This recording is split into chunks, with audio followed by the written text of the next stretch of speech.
أما بعد فأعوذ بالله من الشيطان الرجيم بسم الله الرحمن الرحيم سبحان اللہ.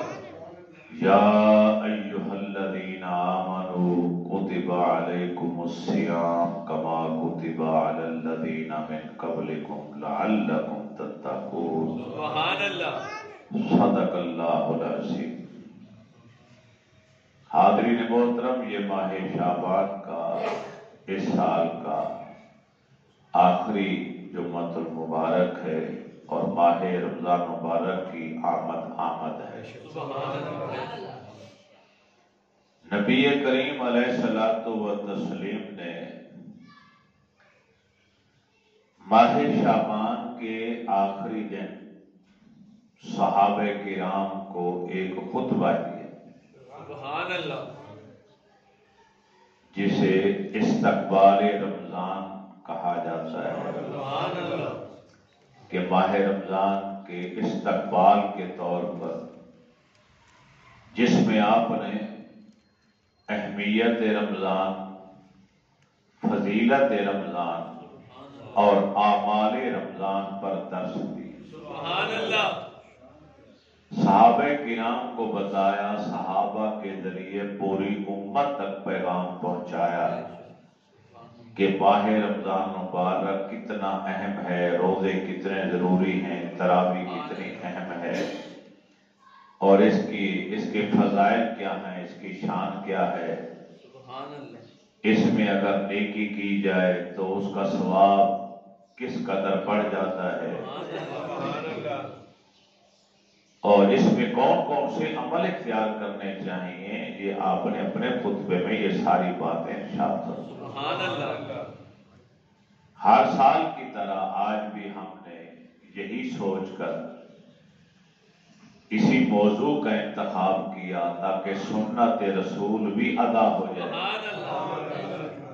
اور آپ احباب کو ماہ رمضان کی اہمیت کا پتہ چل جائے، اس کی شان معلوم ہو جائے اور اس کے اعمال کے بارے میں آگاہی ہو جائے. سبحان اللہ.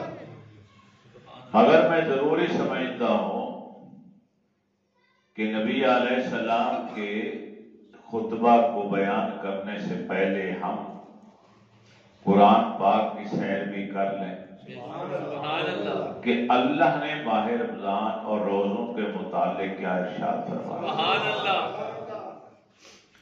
شہر رمضان الذی انزل فیہ القرآن سبحان اللہ. ھدی للناس وبینات من الھدی.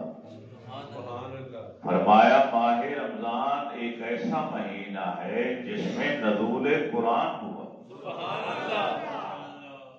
جس میں ہدایت ہے انسانوں کے لیے سبحان اللہ. اور ہدایت کی دلیلیں ہیں وبینات من الھدی سبحان اللہ. والفرقان. اور یہ ماہ رمضان فارق ہے، حق اور باطل کو الگ الگ کر دینے والا ہے. سبحان اللہ. فرقان الفارق بین الحق والباطل، کہ حق اور باطل کو جدا جدا کر دینے والا مہینہ ہے. سبحان اللہ. فمن شاہد منکم الشہر فلیصمہ. تم میں سے جو بھی اپنی زندگی میں اس ماہ مبارک کو پالے فلیصمہ، اسے چاہیے کہ وہ اس کے روزے رکھے. سبحان اللہ. یہ اللہ فرمانا. سبحان اللہ. قرآن پر تو سبھی کا ایمان ہے. حدیث آ جائے تو بعض لوگ کوئی سہارا ڈھونڈتے ہیں کہ اس کا راوی ضعیف ہے، اس کی سند میں کوئی فرق آ گیا ہے. لیکن رب کا قرآن تو نص قطعیہ ہے. اس کے بارے میں تو کسی نظریہ عقیدے اور مسلک سے تعلق رکھنے والا کلمہ گو مسلمان اس کا کامل ایمان ہے کہ رب نے جو فرمایا حق اور سچ پر. سبحان اللہ. اور پھر اس سے آگے تفصیل میں جائیں تو آگے آتا ہے ومن کان منکم مریضا أو علی سفر فعدۃ من ایام اخر، کہ اگر کوئی بیمار پڑ جائے، کوئی سفر پر چلا جائے مجبوراً اور روزے رکھنا اس کے لیے مشکل ہو جائے تو وہ روزے چھوڑ سکتا ہے، اس کے لیے رخصت ہے. جب وہ بیماری سے شفا یاب ہو جائے، سفر سے واپس آ جائے، جتنے روزے رہتے ہیں وہ ماہ رمضان کے بعد جب چاہے اکٹھے قضا کرنا چاہے تو اکٹھے رکھ سکتا ہے، اگر ان کے درمیان میں چھٹی بھی کرنا چاہے تو ایک دن روزہ رکھ لے، ایک دو دن نہ رکھے، پھر ایک رکھ لے، پھر ایک دو دن نہ رکھے، لیکن اس گنتی کو مکمل کرنا ضروری ہے، کیونکہ آگے ارشاد آتا ہے ہمارے تکملوا العدۃ، گنتی کو مکمل کر، کہ اگر 29 روزے تھے تو 29 پورے ہونے چاہیے، 30 روزے تھے تو 30 پورے ہونے چاہیے، اگر 20 رکھ چکے ماہ رمضان میں، 10 بیماری یا مسافر کی وجہ سے چھوڑ چکے ہو تو ماہ رمضان کے بعد جتنا جلدی ممکن ہو اگلے رمضان کے آنے سے پہلے پہلے اس کی قضا ضروری ہے، پورا سال ہے آپ کے پاس۔ میں نے جلدی کا لفظ اس لیے استعمال کیا کیونکہ ہمیں یقین ہی نہیں کہ ہم نے سال بھر زندہ بھی رہنا ہے کہ نہیں رہنا، زندگی کا تو بھروسہ کوئی نہیں، تو جتنا جلدی ممکن ہو روزوں کی قضا کر لینی چاہیے، بلا عذر شرعی ماہ رمضان کے روزے ترک نہیں کرنے چاہیے۔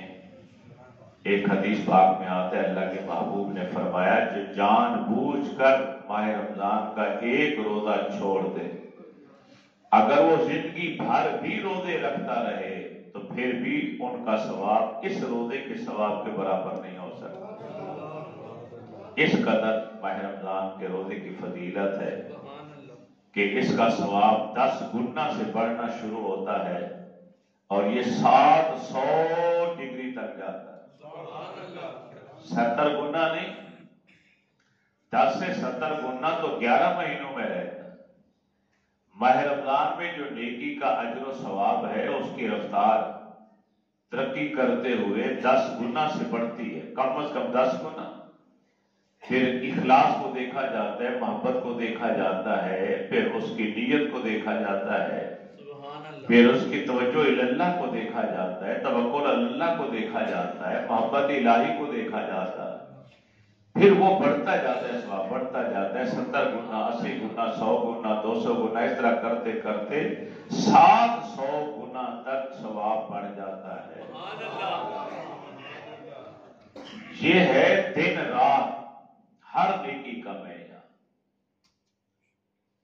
اور ہر نیک عمل کی نیکی کا معیار 11 مہینوں میں 70 تک اور ماہ رمضان میں 700 گنا تک۔ سبحان اللہ۔ لیکن فرمایا روزہ ایک ایسی عبادت ہے کہ اس کی جزا صرف میں جانتا ہوں جو میں دوں گا، اس کا صلہ میں بتاتا ہی نہیں کہ کتنا دوں۔ سبحان اللہ۔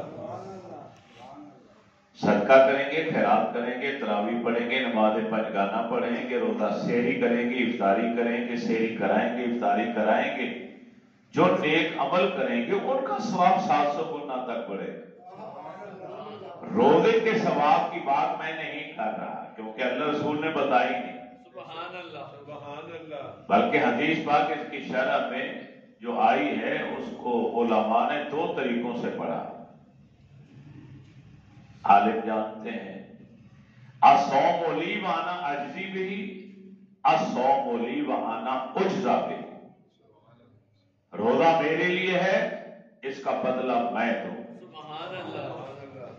الصوم لی، روزہ میرے لیے ہے، وانا اجزا بہ، پہلے تھا اجزی بہ، اب ہے اجزا بہ، کہ اس کی قیمت صرف میں ہوں۔ نماز پڑھیں گے، حج کریں گے، عمرہ کریں گے، زکوٰۃ دیں گے، صدقہ خیرات کریں گے، جنت ملے گی، روزہ رکھیں گے تو جنت کا مالک ملے گا۔ سبحان اللہ۔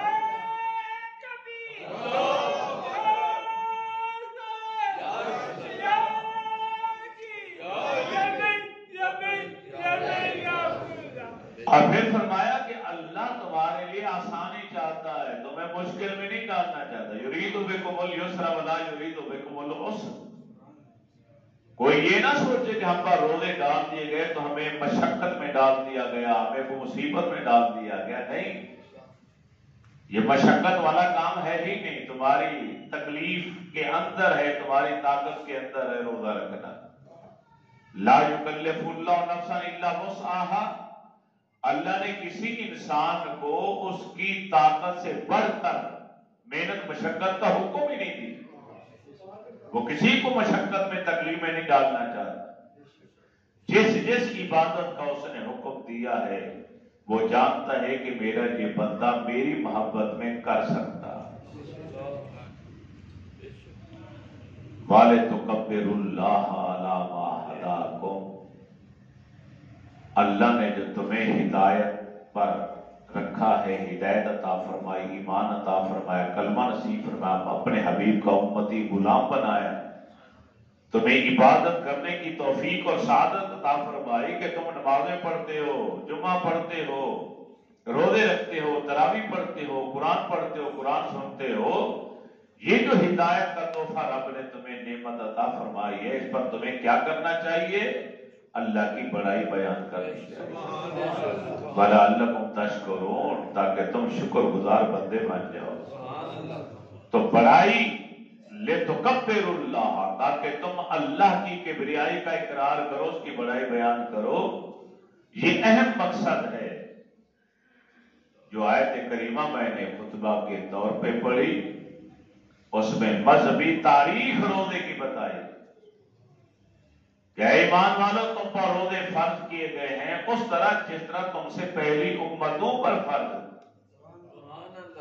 یہ حوالہ اس لیے دیا تاکہ یہ محبوب کی امت یہ نہ سوچے کہ ہمیں بھوکا پیاسا رکھا گیا. آدم سے لے کر عیسیٰ تک پتہ نہیں باقی نبیوں کو بھی روزے کا حکم تھا کہ نہیں تھا. اور آپ فرماتے کہ یہ ایسی روحانی لذت اور مٹھاس ہے ایمان کی کہ جو رب نے ہر نبی اور ہر نبی کی ہر امت کو عطا فرمائی. سبحان اللہ. یہ صرف تمہیں نہیں دی گئی.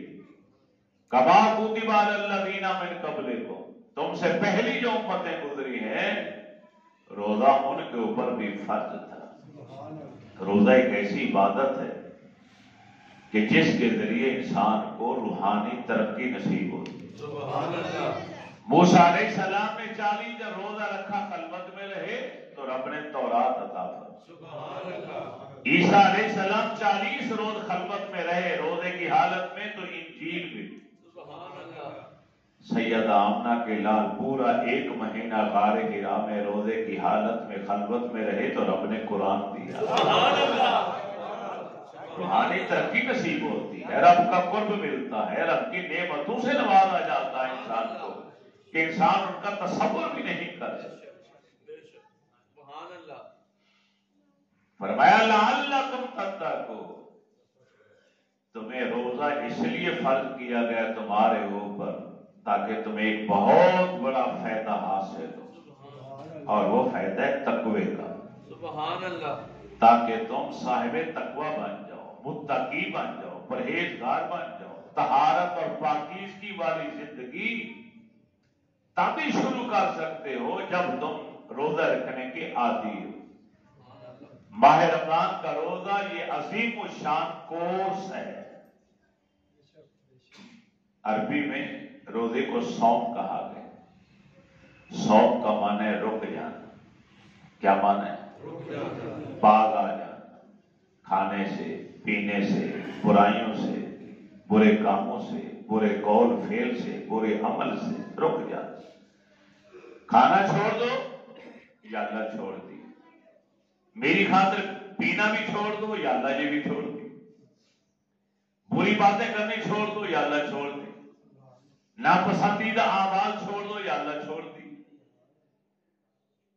اپنی مرضی کو مولا کی مرضی کے تابع کرنے کا جو عملی مظاہرہ ہے وہ ماہ رمضان کے روزوں میں ہوتا ہے. سبحان اللہ. نعرہ تکبیر، اللہ. نعرہ رسالت، نعرہ تحقیق، نعرہ حیدری. اپنی مرضی ختم، مولا کی مرضی شروع. سبحان اللہ. وہ دیکھنا چاہتا ہے. جس انسان کو میں نے اشرف المخلوقات بنایا، جس انسان کو میں نے بہترین صورت میں پیدا کی، سبحان اللہ. لقد خلقنا الانسان فی احسن تقویم، 18,000 سے زیادہ مخلوقات، مگر سب سے خوبصورت ترین جو مخلوق ہے جسے اشرف کہا گیا وہ انسان یہی وجہ ہے کہ رب نے اپنے نبی رسول بھی انسانوں میں سے بنائے، سبحان اللہ، اولیاء انسانوں میں سے آئے، سبحان اللہ، غوث کتب ابدال انسانوں میں بے آئے، شک، سبحان اللہ، فرشتوں میں سے نہیں آیا کوئی۔ بے شک، سبحان اللہ، یہ انسان ہے جس کو میں نے معراج عطا کی ہے، سبحان اللہ، بے یہ انسان ہے جس کو میں اپنا قرب عطا کرتا ہوں۔ سبحان اللہ، اشرف المخلوقات انسان وہ دیکھنا چاہتا سبحان اللہ، کہ اس کو میں خالق تھا، قادر تھا، قدرت طاقت رکھتا تھا، میں چاہتا اسے کتا بنا سکتا تھا، سور بنا سکتا تھا، بندر بنا سکتا تھا، ریچھ بنا سکتا تھا، کوئی اور مخلوق بنا سکتا تھا، لیکن نہیں، میں نے اس کو انسان بنایا۔ سبحان اللہ، میں دیکھنا چاہتا ہوں، میں چاہتا تو اس کو انسان بنا کر ہندو بناتا، گائے کا پیشاب پیتا رہتا ساری زندگی۔ میں نے اس کو ہندو نہیں بنایا، مسلمان بنایا، یہ زمزم کا پانی پیتا ہے، سبحان اللہ، وہ گائے کا پیشاب پی رہے ہیں، تم آب زمزم پیتے ہو۔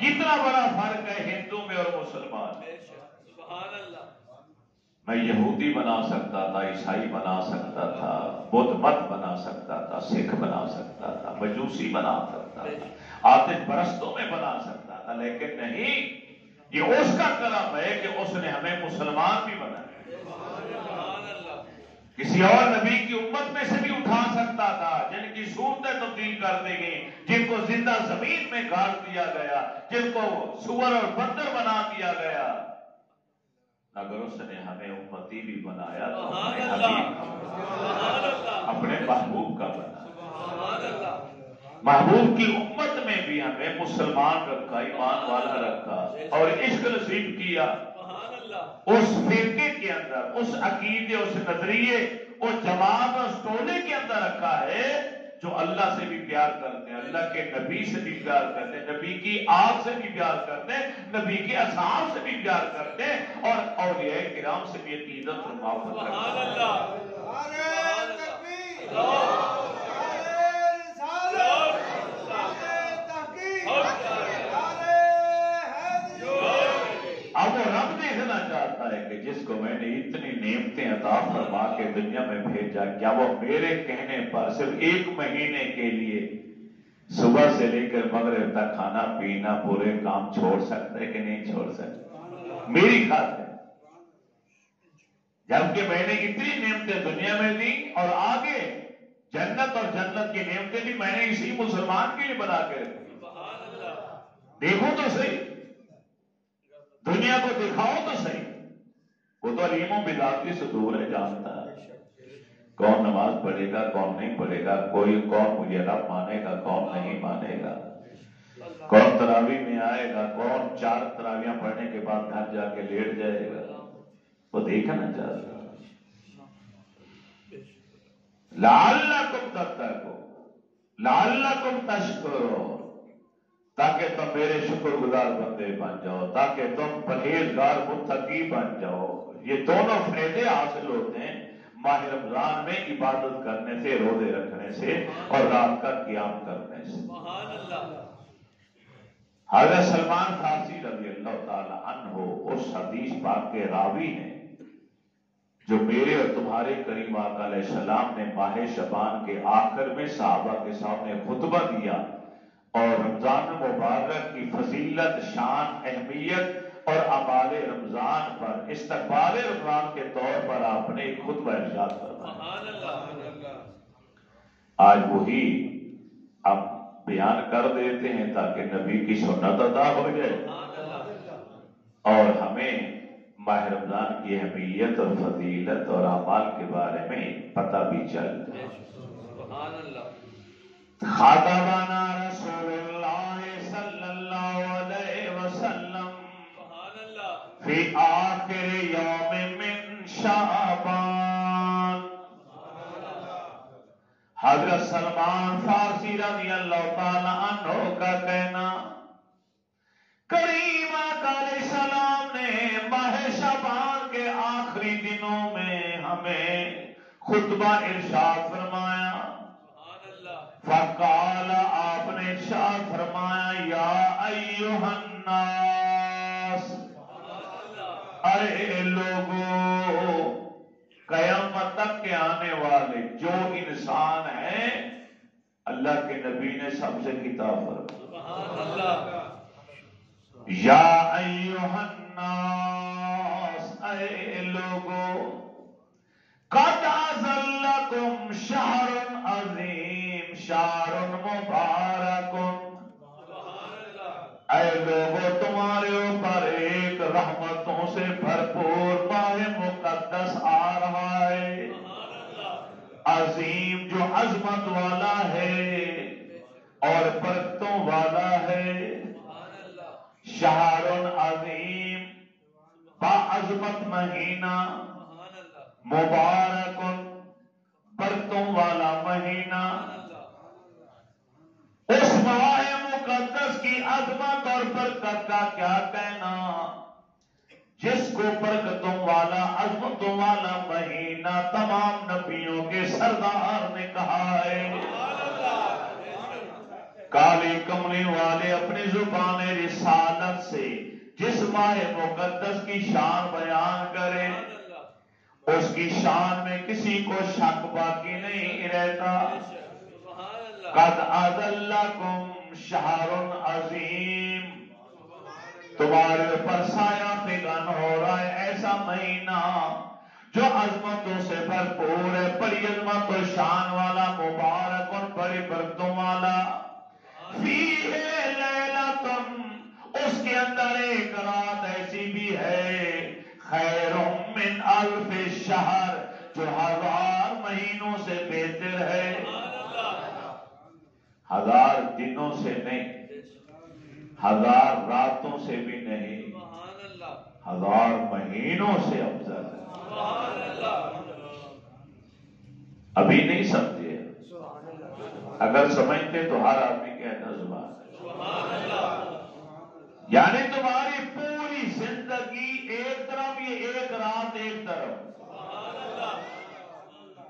1000 مہینوں کے تقریباً 83 سال بنتے ہیں، اور امت محمدیہ کی اوسط عمر 40 اور 60 سال کے درمیان ہے۔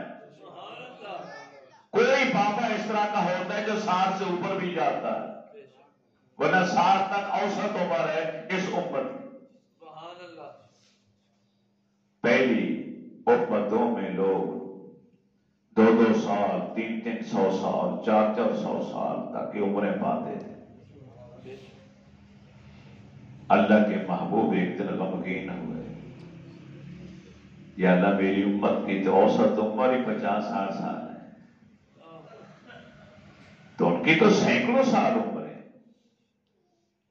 ان کا ثواب تو بہت زیادہ بڑھ جائے۔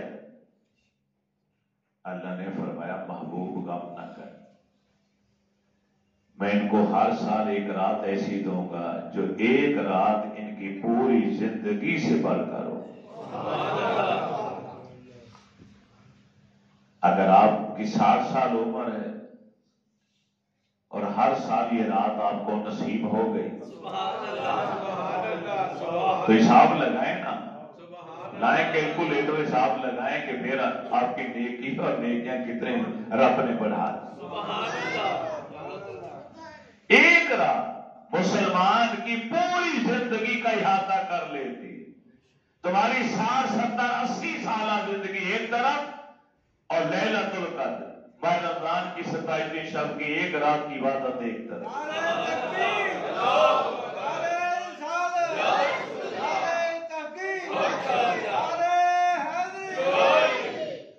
فیہ لیلۃ خیر من الف شہر، اس میں ایک ایسی رات بھی ہے جو 1000 مہینوں سے افضل، من فیہ بخصلۃ من الخیر کمن ادى فریضۃ فیما سوا، جو ماہ مبارک کے اندر ماہ رمضان میں کوئی ایک نفلی کام کرے گا، اس کو اجر باقی مہینوں میں جو فرض ادا ہوئے ان فرضوں کے برابر ملے گا۔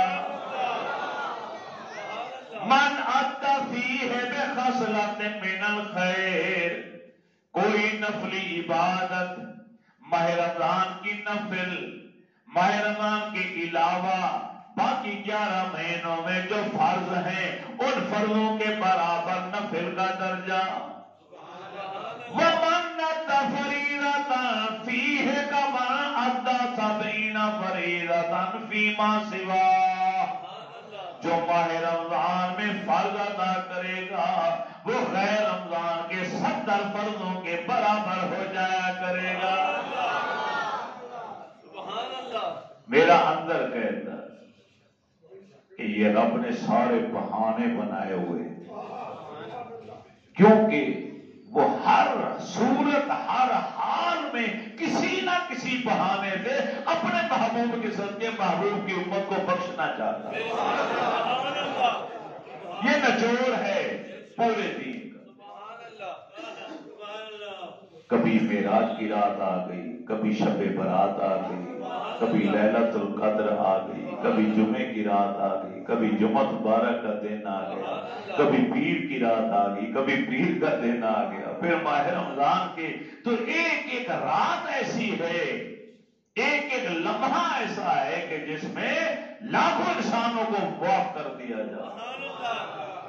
حدیث پاک کے اندر آتا ہے کہ ماہ رمضان کے اندر افطاری کے وقت روزانہ بلا ناغہ لاتعداد گناہگاروں کی بخشش ہوتی ہے۔ ہر روز افطار جب مسلمان روزہ کرتا بخش دیے جاتے ہیں، اور جب جمعرات آتی تو جمعرات سے پہلے جتنے دن گزرے اتنے دنوں میں جتنے لوگ بخشے گئے اتنے زیادہ جمعرات کی رات، اس سے زیادہ ڈبل جمعے والے دن، اور یہ پورا مہینہ سلسلہ چلتا۔ اتنا پیار کرنے والا رب، اس سے بڑھ کر محبوب کون ہو سکتا؟ مسلمان کو دوستی رکھنی چاہیے تو اس قدر غفور و رحیم رب سے کرنی چاہیے، اپنے رب سے پیار کرنا چاہیے جو اس قدر مغفرت کرنے والا، اس قدر پیار کرنے والا۔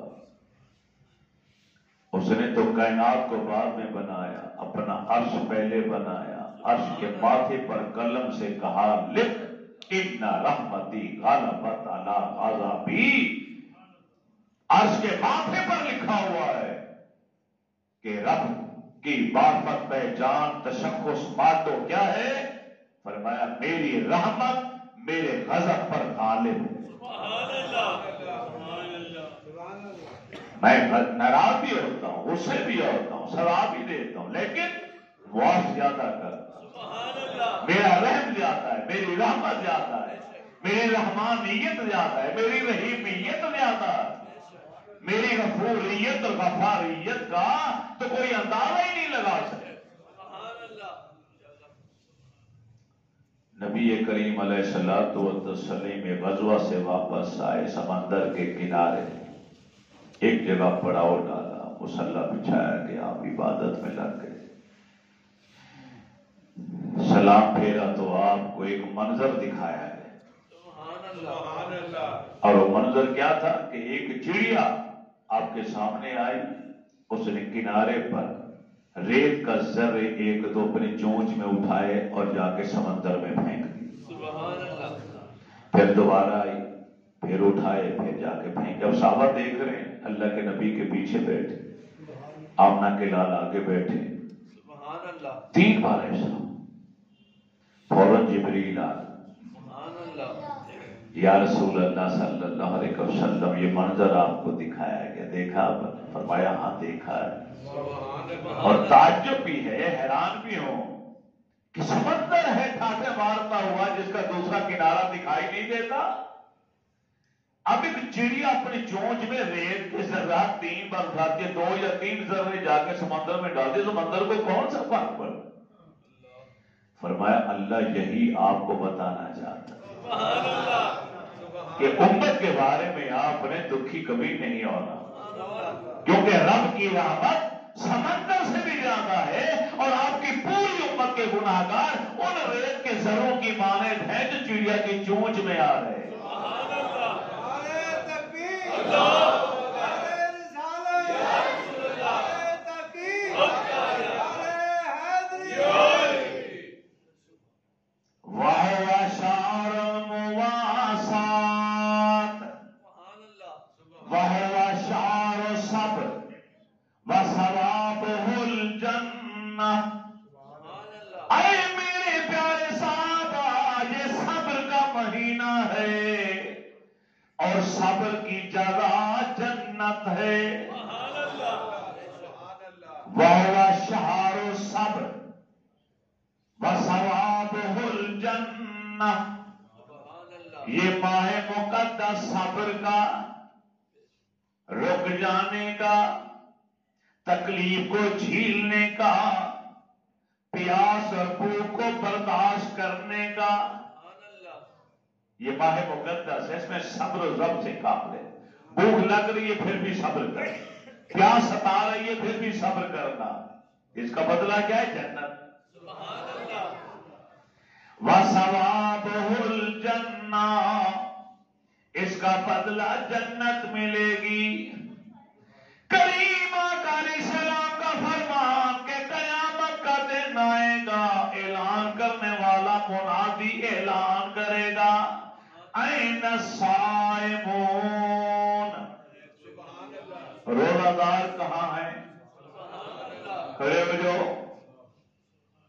سب روزہ دار کھڑے ہو جائے، ایک طرف ہو جائے، لاکھوں کروڑوں سے بھی زیادہ۔ رب العالمین فرمائے گا، اے جبرائیل فرشتے سے کہو ان تمام روزہ داروں کو باب ریان سے جنت میں لے جائے۔ جنت کے 8 دروازے ہیں نا، جو ان میں سے ایک دروازے کا نام ہے باب الریان۔ ان فی الجنت بابا یقال لہ ریان، جنت کا ایک دروازہ ہے جسے ریان کہا جاتا ہے۔ ریان کا معنی بھرپور، سیرابی۔ کھانا کھا لیا، پیا پانی پی لیا، رج گیا، میں سیر ہو گیا، اب نہ کھانے کی گنجائش نہ پینے کی، اسے مکمل سیرابی کہا جاتا ہے۔ دروازے کا نام بھی ریان رکھ دیا گیا کہ روزہ دار کو کہا جائے گا اس دروازے سے اندر جا، بھوک ختم، پیاس ختم۔ جب دروازے سے داخل ہوگا تو بھوک بھی ختم، پیاس بھی ختم۔ یہ دروازے سے دخول ہوگا تو داخلے کے وقت یہ دروازہ اس کو مکمل سیراب کر دے،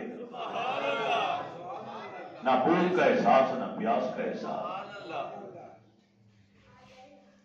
فرمایا جب تمام روزہ دار جنت میں چلے جائیں گے، دروازہ بند کر دیا جائے گا، کوئی اور اس دروازے سے اندر نہیں آ پائے گا۔ ڈیفینس میں جائے نا تو آپ وہاں فیز 1، فیز 2، فیز 3، فیز 5، 4، 6 بنے ہوئے گے۔ جنت کے اندر بھی ایسے بنے ہوئے، ادھر نمازی ہیں، ادھر روزہ دار ہیں، ادھر حج عمرہ کرنے والے ہیں، ادھر صدقہ خیرات دینے والے ہیں، سب الگ الگ دروازے، الگ الگ ان کی رہائش گاہیں الگ الگ سے۔ لیکن کئی ایسے ہوں گے جو جنت کے اندر ایک عالی شان فیل میں رہیں گے، ان کے محلات منفرد، حوریں سب سے زیادہ خوبصورت، موتی زبرجد اور جواہرات کے ان کے مکان بنے ہوئے۔ لوگ پوچھیں گے سب سے زیادہ خوبصورت مکانات ان کے یہ کون ہیں؟ بتایا جائے گا یہ نمازیں بھی پڑھتے تھے، روزے بھی رکھتے تھے، تراویح بھی پڑھتے تھے، حج عمرے بھی کرتے تھے، صدقہ خیرات بھی دیتے تھے، ہر نیکی کا عمل کرتے تھے، لہذا ان کو جنت کے بیچ میں عالی شان محلات میں رکھا گیا۔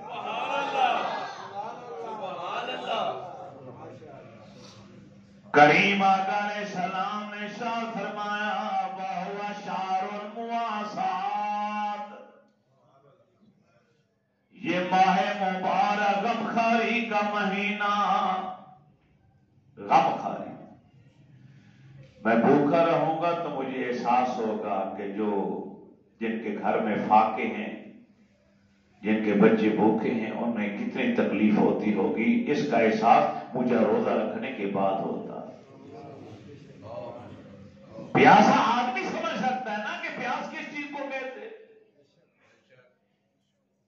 ہمیں غریبوں کا احساس ہی نہیں۔ ہم اپنے گھر میں سحری اور افطاری کے وقت، اگر سحری کے وقت 2 ڈشیں بنائیں تو افطاری کے وقت 600 کھانے بنا کے آگے رکھ لے۔ یہ نہیں سوچا کہ ہمارے ہمسائے کے اندر جو گھر ہے اس کے اندر جو سفید پوش رہتا ہے اس کے بھی 5-6 افراد ہیں گھر کے، آیا ان کے پاس کوئی ایک ڈش، ایک چیز بھی ہے روزہ افطار کرنے کے لیے کہ نہیں؟ اللہ کے محبوب نے، اس پیارے دین نے ہمیں تعلیم و تربیت دی کہ پہلے اس کا خیال کر، کیونکہ یہ مہینہ غم بانٹنے کا ہے، غمخاری کا مہینہ۔ ایک جنگ کا میدان لگا ہوا، جنگ ختم ہو گئی، زخمی پڑے ہوئے ہیں، کسی شخص کو کسی نے آ کے اطلاع دی کہ تیرا چچا زاد بھائی انتہائی شدید زخمی حالت میں تڑپ رہا ہے اور پیاس پیاس کی آواز لگا رہا۔ اس نے فوراً پانی کا مشکیزہ لیا، پیالہ لیا، دوڑ لگائی زخمیوں میں، تلاش کرتا کرتا اپنے چچا زاد بھائی کے پاس پہنچ گیا۔ مشکیزے سے اس نے پانی پیالے کے اندر بھرا، جب پیالہ بھر گیا اس نے اپنے چچا زاد بھائی جو زندگی کی آخری سانسوں میں تھا، شدید زخمی حالت میں شہادت پانے والا تھا، پیاس لگی ہے اس کو، العطش العطش کی آوازیں لگا رہا ہے، پیاس پیاس کر رہا ہے، اس کو پیالہ پیش کیا۔ اب اس نے ابھی ہاتھ بڑھائے تھے پیالے کو پکڑ کر کہ بہت پیاس لگی ہے، دنیا سے زیادہ پانی تو پی لو، اچانک ایک اور زخمی ادھر پڑا تھا، اس کی آواز نکلی، میں بھی پیاسا ہوں، مجھے بھی پانی چاہیے۔ تو اس زخمی نے ہاتھ واپس کر لیا اور اشارہ کیا کہ پہلے اس کو پلا۔ اسے کہتے ہیں غمخاری۔ میں تو لینے توڑ کے آگے کھڑے ہونے کی کوشش کرتا ہوں، کھانا پینا تو الگ بات ہے، بل بھی جمع کرانا ہو تو لوگوں کو دھکے دے کے کونے مار کے آگے میں کھڑا ہو جاتا، پہلے میری باری۔ اب یہاں پہ لنگر تقسیم کرتے ہیں تو ہر آدمی کہتے ہیں پہلے پلیٹ مجھے دو۔ ایسا نہیں ہوتا کہ صبر کر کے سکون سے بیٹھے رہیں کہ لنگر ہے آ جائے گا، نہیں، پہلے مجھے دو، پہلے مجھے دو۔ جب اس کے پاس لے کر گیا، اس نے اپنے ہاتھ بڑھائے پانی پکڑنے کے لیے تو ایک تیسرے کی آواز بھی یہی آئی، العطش، مجھے بھی بہت پیاس ہے، وہ بھی زخمی آدمی۔ اب اس نے بھی پانی پینے سے انکار کر دیا، اس نے بھی حالانکہ زخمی ہے، موت کے قریب ہے، شہادت پانے والا ہے اور سخت پیاسا ہے، مجبور ہے، ضرورت ہے اسے پانی کی، مگر جب اس کی آواز سنی تو اشارہ کیا، پلانے والے کو کہا نہیں اس کو پلاؤ، ہو سکتا ہے وہ مجھ سے زیادہ تکلیف میں ہو۔ روایات میں آتے کہ جب یہ دوڑ کر پانی لے کر اس کے پاس گیا، اس نے بھی ہاتھ اٹھانے چاہے تھے کہ اس کی روح پرواز کر، پانی نہیں پی پایا، اللہ کو پیارا ہو گیا۔ دوڑ کر اس کے پاس آیا، وہ بھی اللہ کو پیارا ہو گیا۔ واپس اپنے چچا زاد بھائی کے پاس آیا تو وہ بھی اللہ کو پیارا ہو گیا۔ یہ میرے نبی کے صحابہ تھے جنہوں نے دنیا والوں کو پیغام دیا کہ نبی کے تربیت یافتہ غلام ایسے ہوتے ہیں کہ اپنی جان دے دی مگر اپنی ذات پر کسی اور کو ترجیح دی، اپنی ذات کو دوسرے پر ترجیح نہیں دی۔ ہم اسی نبی کا کلمہ پڑھنے والے۔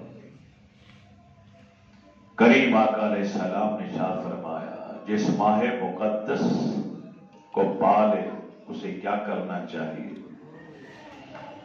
جعل اللہ صیامہ فریضۃ وتطوع فریضۃ وقیام لیلہ تطوع۔ اللہ نے اس ماہ مقدس کے دن کے روزے کو فرض قرار دے دیا اور رات کے قیام کو نفلی عبادت بنا دی۔ من قام و صام و من صام و قام ایمان و احتساب، یہ شرط ہے۔ غفر لہ ما تقدم من ذنبہ، جس نے ایمان سینے میں لے کر عبادت کی نیت کر کے روزہ رکھا، رات کا قیام کیا، اللہ کے محبوب فرماتے ہیں غفر لہ ما تقدم من ذنبہ، اس کے پچھلے سارے سال کے گناہ معاف کر دیے، اس کی بخشش ہو، مغفرت کر دی گئی۔ کس کی؟ جس نے دن کا روزہ رکھا اور رات کو نماز تراویح ادا، سبحان اللہ، رات کا قیام کہ تراویح کی صورت میں قرآن پاک پڑھنے والا قرآن پڑھے گا، تم قرآن سنو گے۔ سبحان اللہ، قرآن کا پڑھنا بھی عبادت ہے، قرآن کا سننا بھی عبادت ہے۔ سبحان اللہ، مختلف روایات کو لے کر سب سے اہم ترین جس کے اوپر زیادہ وزن ہے، اس کے اندر ہے کہ اللہ کے محبوب کے فرمان اور صحابہ کرام کے عمل سے ہم تک یہ بات پہنچی کہ نماز تراویح 20 رکعت۔ میں یہاں اپنے نمازیوں کو دیکھتا ہوں، اہل سنت کو، سنی لوگ ہر مسجد کے اندر ایسے ہوتے ہیں، آج تراویح پڑھیں گے گھر بھاگ جائیں، کوئی 10 پڑھے گا بھاگ جائے۔ ارے بھائی 20 تراویح، مکہ اور مدینہ کے اندر مسجد نبی شریف کے اندر خانہ کعبہ کے اندر بھی 20 تراویحاں پڑھائی جاتی ہیں، لائیو دکھایا جاتا ہے ٹیلی ویژن کے اوپر، یقین ہو تو خود دیکھ لو، وہ کٹر اہل حدیث لوگ ہیں، انہوں نے مسجد الحرام کے اندر بھی 20 تراویح اور مسجد نبی شریف میں بھی۔ آسان سا فارمولہ، میں اس بچے کو کہوں کہ جاؤ بازار سے فلان چیز لے کر آؤ اور اس کو میں دوں 8 روپے، اور وہاں بازار میں جا کے پتہ چلے چیز ہے 20 روپے، تو یہ لے آئے گا؟ بولو،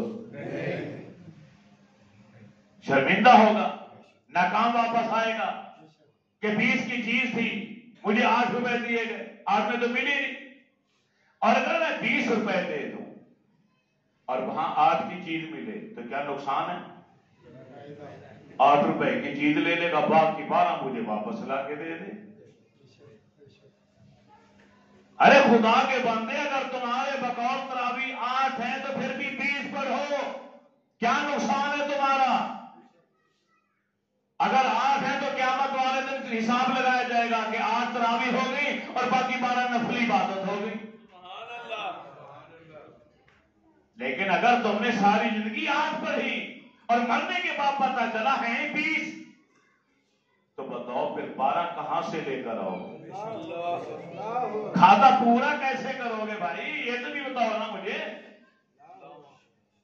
اس دن تو ایک نیکی بھی نہ ماں دے گی، نہ باپ دے گا، نہ جگری یار دے گا، نہ بھائی دے گا، نفسا نفسی کا عالم ہو۔ یوم یفیر المرء من اخیہ وامہ وابیہ وصاحباتہ وبنیہ، کہ ماں بھی دور بھاگ جائے گی، باپ بھی الگ ہو جائے گا، جگری یار بھی بھاگ جائیں گے، بھائی بھائی سے الگ ہو جائے گا، کوئی کسی کو پہچانے گا نہیں۔ تمہیں ایک نیکی کوئی دینے کے لیے تیار نہیں، تو 1 سال کی بات، 1 رات کی 12 رکعتیں تم نے چھوڑی، پورے مہینے کی کتنی بنی؟ پورے سال کے اندر ایک بار رمضان آیا اور کتنے سال تمہیں ماہ رمضان ملا، ہر سال تم یہ ڈرامہ کرتے رہے، اب اتنا بڑا نقصان پورا کیسے کرو گے؟ حساب لگاؤ۔ اور اگر 20 ہی پڑھتے رہے، ساری زندگی 20 پڑھتے رہے، وہاں 8 بھی نکل آئے تو نقصان تو نہیں ہے نا؟ 8 تراویح ہوگی، باقی نفلی نماز ہوگی، ثواب ہی ثواب، عبادت عبادت۔ سبحان اللہ، کریم آقا علیہ السلام کا فرمان، من فطر صائما، سبحان اللہ، جو اس ماہ مقدس میں کسی روزہ دار کا روزہ افطار کرائے، کان لہو مثل اجرہ، روزہ دار کو روزہ رکھنے پر جتنا ثواب ملتا ہے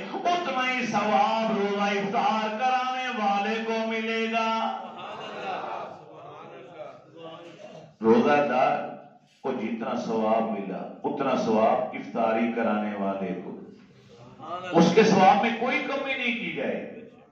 یہ بھی حدیث کے الفاظ ہیں. وَلَمْ يَنْقُصْ، اس کا نقصان نہیں کیا جائے گا کہ اس کی نیکیوں میں سے کچھ نیکیاں لے کے افطار کرانے والے کو دے دی جائے. نہیں، روزہ دار کو روزے کا پورا ثواب روزہ رکھنے کا اور افطار کرانے والے کو پورا اجر و ثواب روزہ دار کے برابر الگ اللہ تعالیٰ اپنی رحمت سے عطا فرماتا.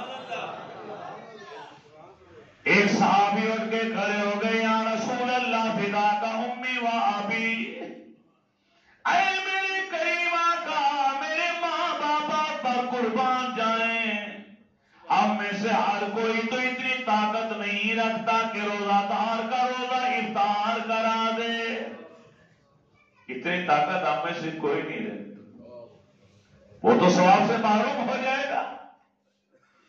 سید آمنہ کے لال مسکرا دیے. آپ نے فرمایا، اے سوال کرنے والے سن، ہم نے تو روزہ افطار کرانے کی بات کی ہے، پیٹ بھر کر کھانا کھلانے کا ذکر نہیں کیا.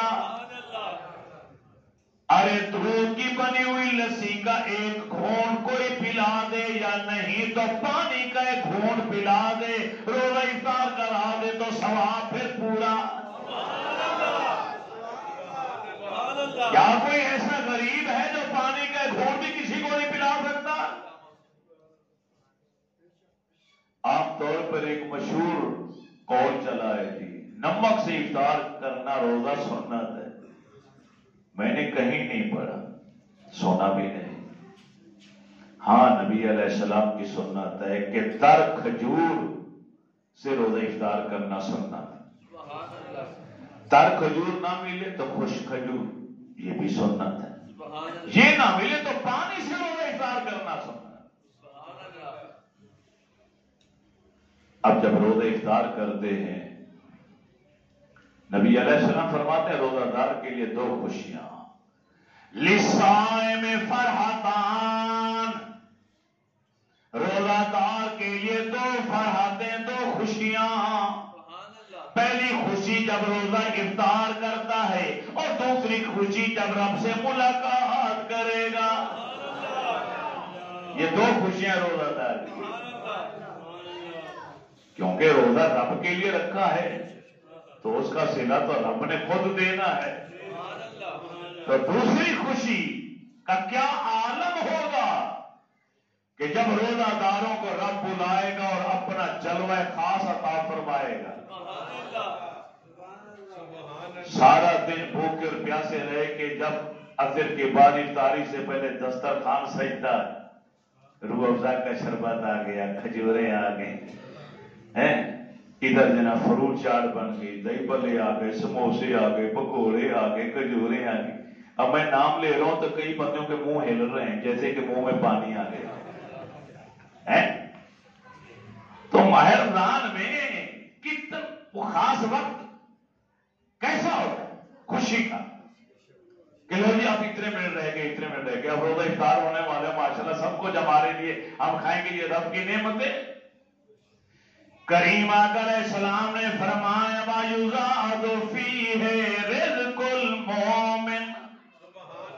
ارے میرے پیارے صحابہ، ارے ماہ رمضان کے اندر ہر مومن کا رزق بڑھا دیا جاتا ہے. یہ میں نہیں کہہ رہا، کالی کملی والے کا فرمان. اور اس کا مشاہدہ میں اور آپ اپنی آنکھوں سے کرتے ہیں. اتنا کھانے پینے کو ہمیں 11 مہینوں میں نصیب نہیں ہوتا جتنی نعمتیں ہم ماہ رمضان میں کھاتے ہیں. اگر کسی کو شک تو اٹھ کے کھڑا ہو جائے اور کہہ دے کہ نہیں مولانا جھوٹ بولتے ہیں، آپ نے غلط کہا. اتنی نعمتیں. اور ایک عالم کا قول ہے، اس نے کہا ماہ رمضان میں جس کو جس طریقے سے جس راستے سے بھی رزق آتا ہے، سمجھو رمضان کی برکت سے اللہ عطا فرماتا ہے. جس کو رزق مل رہا ہے، جہاں سے مل رہا ہے، جس ذریعے طریقے سے مل رہا ہے، اس کی قید ہی کوئی نہیں، شرط ہی کوئی نہیں لگائی گئی. کیونکہ سید آمنہ کے لال نے فرمایا اپنی زبان نبوت سے یزاد فیہ رزق المومن، مومن کے رزق میں اضافہ کر دیا جاتا۔ میرے کریم آقا فرماتے ہیں شیاطین کو، سرکش جنات کو اس ماہ مکرم کے آنے پر قید خانے میں ڈال دیا جائے۔ سبحان اللہ۔ شیاطین بھی اور سرکش جنات بھی زنجیروں میں جکڑ کر باندھ کے قید خانے میں ڈال دیے جاتے ہیں۔ سبحان اللہ۔ جہنم کے سارے دروازے وَأُغْلِقَتْ أَبْوَابُ جہنم ابواب النار، دوزخ کے سارے دروازے بند کر دیے جاتے ہیں۔ وَفُتِحَتْ أَبْوَابُ الْجَنَّةِ، اور جنت کے سارے دروازے کھول دیے جاتے ہیں۔ سبحان اللہ۔ ہر آنے والی رات کو جنت کو سنوارا جاتا ہے، خوبصورت بنایا جاتا ہے، اس کا میک اپ ہوتا ہے، اس کے حسن و جمال میں اللہ اضافہ فرماتا ہے۔ سبحان اللہ۔ دریاؤں اور سمندروں کی مچھلیاں روزہ رکھنے والے کے لیے بخشش کی دعا کرتی ہیں۔ سبحان اللہ۔ کب سے؟ فرمایا جب وہ سیری کرتا ہے، اس وقت سے لے کر جب افطار کرتا ہے سورج ڈوبنے تک، سارا دن آبی مخلوق دریاؤں اور سمندروں، نہروں میں، تالابوں میں رہنے والی روزہ داروں کے لیے اللہ سے بخشش اور مغفرت کرنے میں لگ جاتی ہے اور سارا دن بخشش مانگتی رہتی ہے۔ سبحان اللہ۔ کریم آقا علیہ السلام نے فرمایا اس کا پہلا حصہ رحمت ہے، سبحان اللہ۔ دوسرا حصہ اس کا مغفرت ہے، تیسرا حصہ اس کا عتق من النار، دوزخ کی آگ سے آزادی کا۔ سبحان اللہ۔ اولہ رحمت وأوسطہ مغفرت وآخر عتق من النار۔ ارے پہلا عشرہ رحمت سے بھرپور ہے، سبحان اللہ۔ دوسرا عشرہ مغفرت کا ہے، اور تیسرا دوزخ کی آگ سے آزادی کا۔ سبحان اللہ۔ انسان کی بھی تین قسم، ہم مسلمانوں کی بھی تین قسمیں ہیں، تین قسم کے لوگ ہیں مسلمان۔ ایک وہ ہیں جو انتہائی نیک پرہیزگار ہیں، جو گناہ کرتے نہیں، اگر غلطی ہو جائے فوراً معافی مانگ لیتے ہیں، فرشتے کو بھی ٹائم نہیں دیتے گناہ لکھنے کا، فوراً نازم ہو جاتے ہیں اپنے کیے پر، اللہ سے معافی مانگ لیتے ہیں۔ اب ایسے پاک نیک لوگ جب ماہ رمضان آنے پر پہلے روزہ رکھتے ہیں تو پہلے دن ہی اللہ کی رحمت انہیں اپنی آغوش میں لے لیتی ہے، پہلے لمحے سے رحمتیں سمیٹنا شروع کر دی۔ سبحان اللہ۔ دوسرے وہ لوگ ہیں جو زیادہ نیک بھی نہیں، زیادہ گئے گزرے بھی نہیں، جب وہ پہلے عشرے کا روزہ رکھ کر دوسرے عشرے میں داخل ہوتے ہیں تو رحمت الہی اس کو مغفرت کے حوالے کر دیتی ہے اور اللہ تعالیٰ ان کی بخشش فرماتا ہے۔ سبحان اللہ۔ تیسرے وہ مسلمان ہیں جو سخت گناہگار ہیں، جو نیکیاں کرتے ہی نہیں، صرف گناہ ہی کرتے ہیں، 11 مہینے گناہ کرتے رہے، نیک اعمال کو ترک کرتے رہے۔ اب ایسے لوگ بھی اگر ماہ رمضان میں آ جائیں، نمازیں شروع کر دیں، روزے رکھنے شروع کر دیں تو پہلا عشرہ رحمت والا، اللہ کی رحمت برسے گی اور پھر اس کو مغفرت کے حوالے کیا جائے گا، اور دوسرا عشرے میں اس کے گناہوں کو بخشا جائے گا، اور جو ہی تیسرے عشرے میں آئیں گے تو فرشتہ اعلان کرے گا یہ 11 مہینوں میں جہنم میں جانے کے مستحق ہو چکے تھے، مگر اس ماہ رمضان کے آخری عشرے میں عبادت، توبہ، روزے رکھنے کی وجہ سے اللہ نے ان کو جہنم سے آزادی کا پروانہ دیا۔ حضرت سلمان فارسی رضی اللہ تعالی عنہ کی بیان کرتا یہ روایت جو حدیث کی کتابوں میں سیاہ ستہ میں موجود ہے استقبال رمضان کے حوالے سے، وہ میں نے آپ کے سامنے پیش کیا، اور اب اس کا آخری جملہ میں پیش کر کے جانا چاہتا ہوں۔ نبی علیہ السلام نے ارشاد فرمایا جو اس ماہ مبارک میں اپنے نوکر، ملازم، غلام جو اس کے ماتحت کام کرنے والا ہے اس کے کام میں تخفیف کر دے، کمی کر دے، اس کا بوجھ کم کر، 10 گھنٹے ڈیوٹی لیتا تھا تو 8 گھنٹے لے لے، 8 گھنٹے لیتا تھا تو 7 گھنٹے لے لے، وزنی کام لیتا تھا تو ماہ رمضان کی وجہ سے، روزہ رکھنے کی وجہ سے ہلکا کام لے لے، کبھی اس سے کام کرا لے، کبھی اس کو کہے بیٹھ جائیں آرام کر لیں، روزہ رکھا ہوا ہے آپ نے، کوئی تکلیف نہ ہو، کچھ ریسٹ کر لو، آرام کر لو. جو اس طرح ریلیف کا کام اپنے غلام نوکر ملازم کے لیے کرتا ہے، کریم آقا علیہ السلام فرماتے ہیں کہ قیامت والے دن اللہ تعالیٰ قیامت کی ہولناکیوں سے اسے محفوظ فرما دے. اللہ قیامت والے دن اس پر آسانیاں پیدا فرما دے. سبحان اللہ. اتنے روزے کی وجہ سے اپنے ملازم پر نرمی کی، اللہ قیامت والے دن اس کے لیے نرمیاں پیدا کر. سبحان اللہ. پچھلے سال سے ہم نے ایک اور کام شروع کیا تھا، وہ یہ تھا کہ